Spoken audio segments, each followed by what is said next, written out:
Jamani, leo kwenye FA Simba na Dodoma Jiji yote 9/10, mmeiona chenga ya Kagoma ambaye amemchapa Helfin.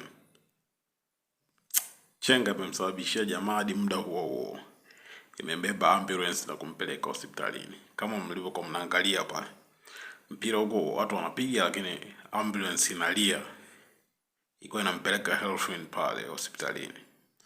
Naweza nikasema leo kazini kwa Helfin kulikuwa na mazuri, lakini pia kulikuwa na mabaya. Helfin ndo aliyefunga goli la kwanza kuiongozea Dodoma Jiji. Helfin huyo baada ya Selemani Mwalimu kusawazisha akapoteana kabisa kimchezo. Madhara yake buti nyingi sana pale katikati.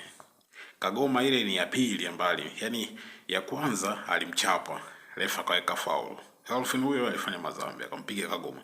Ya pili Kagoma akasema wae, mimi ni legendi. Akaja kwa pupa, jamaa kampiga chenga. Alipompiga chenga, sijui kateguka wapi, maskini ya Mungu, Mzanzibari wa watu. Yote kwa yote tumwombe bwana Helfin bonge moja la fundi. Tulimuona Mlandege pale, tukaja tukamuona Azam, sasa hizi tunamuona Dodoma Jiji. Ni kipaji kweli. Anaweza kapiga namba 6, anaweza kapiga namba 8. Yuko vizuri, au sio? Sawa, kunifollow.